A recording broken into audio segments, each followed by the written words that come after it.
Anda kembali di berita utama bersama saya Asri Gunawan. Saudara, perang di Timur Tengah belum juga mereda. Dentuman rudal dan sirine peringatan masih memecah di sejumlah kawasan Teluk. Iran terus melancarkan serangan ke sejumlah target yang berkaitan dengan Amerika Serikat, Israel, dan sekutunya. Pangkalan militer hingga fasilitas strategis menjadi sasaran dan memaksa negara-negara sekutu Paman Sam meningkatkan kewaspadaannya. Perang antara Amerika Serikat Israel melawan Iran tidak hanya membidik wilayah berkonflik. Lebih dari itu, beberapa negara di sekitarnya juga kena getahnya. Mulai dari Oman, Bahrain hingga Kuwait turut menjadi target penyerangan. Rudal juga menyasar negara-negara Teluk yang memiliki basis pangkalan militer milik Amerika Serikat dan menimbulkan kekhawatiran. Puncaknya adalah ketika pilar stabilitas Uni Eropa di Siprus ikut diusik. Iran dilaporkan menembakkan 2 rudal ke pangkalan Inggris di Siprus. Hal itu memicu ketegangan negara-negara Uni Eropa. Mau tak mau, Inggris dan Perancis pun turun tangan mengerahkan kapal induk mereka ke Laut Mediterania. Kedua negara itu mengklaim pengerahan militer semata-mata untuk pertahanan. Presiden Prancis Emmanuel Macron mengerahkan kapal induk andalan Prancis dari Atlantik Utara menuju Mediterania Timur. Kapal induk Charles de Gaulle menjadi satu-satunya kapal induk bertenaga nuklir di luar Amerika Serikat yang mampu menjalankan misi tempur jarak jauh secara mandiri.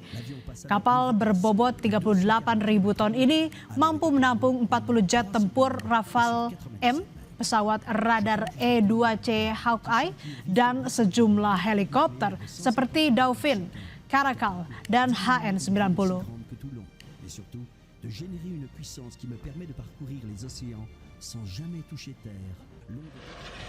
Keseriusan Macron ini dibuktikan dengan dirinya mengunjungi kapal induk Charles de Gaulle dan disambut anggota Angkatan Laut Prancis. Dalam kunjungannya, Macron menegaskan Prancis hadir untuk melindungi rakyatnya dan berdiskusi bersama sekutu yang sedang diserang. Namun Macron memastikan Prancis tidak terlibat langsung dalam konflik di Timur Tengah antara Iran melawan Israel Amerika Serikat. Prancis berperan sebagai penyeimbang yang bekerja bersama sekutu untuk menjaga stabilitas.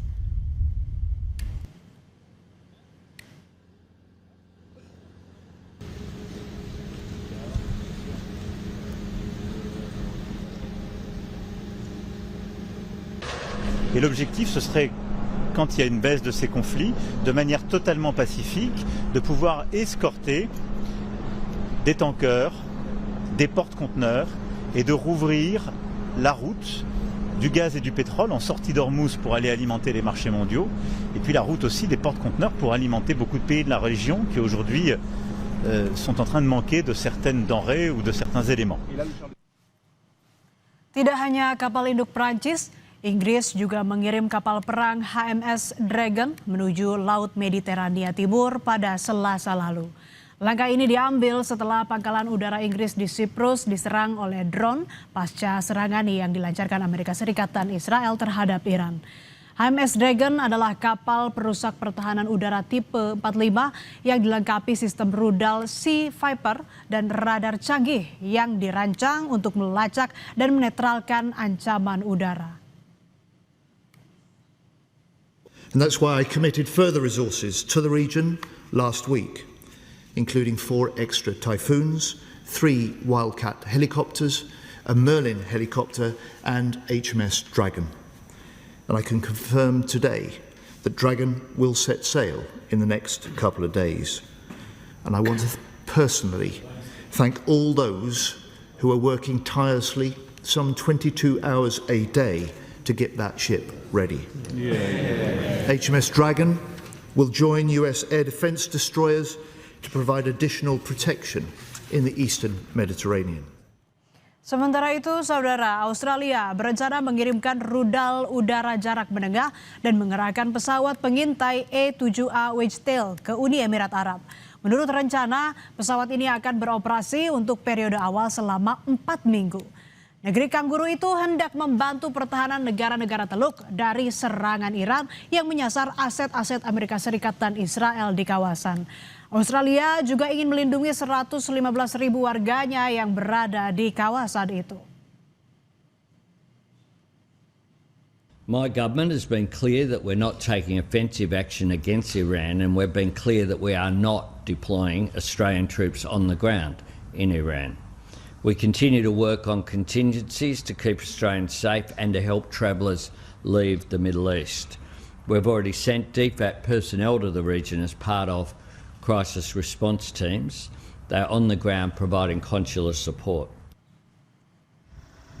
Pasukan Amerika Serikat yang ditempatkan di Korea Selatan diduga tengah memindahkan baterai sistem pertahanan rudal Patriot serta sebagian komponen sistem anti-rudal dari Korea Selatan ke Timur Tengah.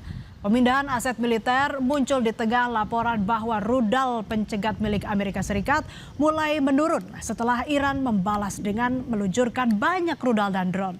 Langkah ini menimbulkan kekhawatiran mengenai kemampuan Korea Selatan dalam menangkal ancaman dari Korea Utara.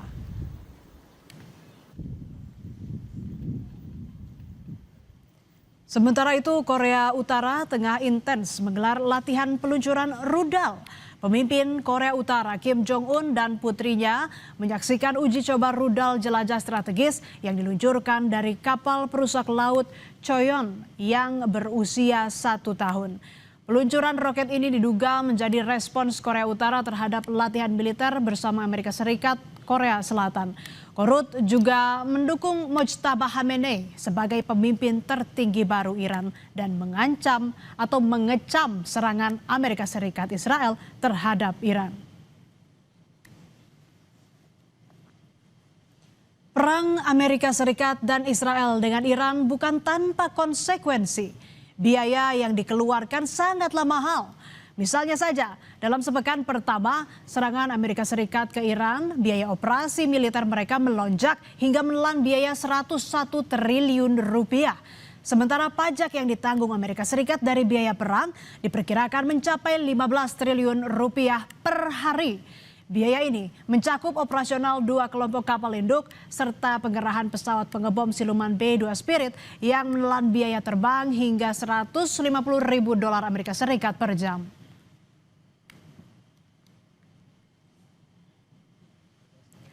Tak hanya Amerika yang babak belur karena mengeluarkan dana fantastis untuk perang, Iran juga mengalami banyak kerugian.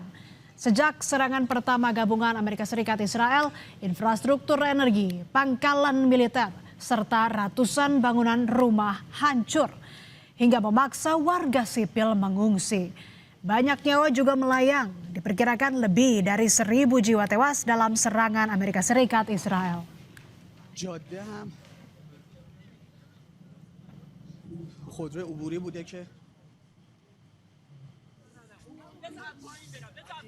Ketegangan yang terus meningkat membuat dunia menahan nafas menunggu apakah konflik akan mereda atau justru meluas menjadi perang yang lebih besar di kawasan Timur Tengah. Apakah akan menyeret lebih banyak negara dalam perang yang belum menunjukkan tanda-tanda akan berhenti dan harapan akan damai masih menggantung di langit Timur Tengah.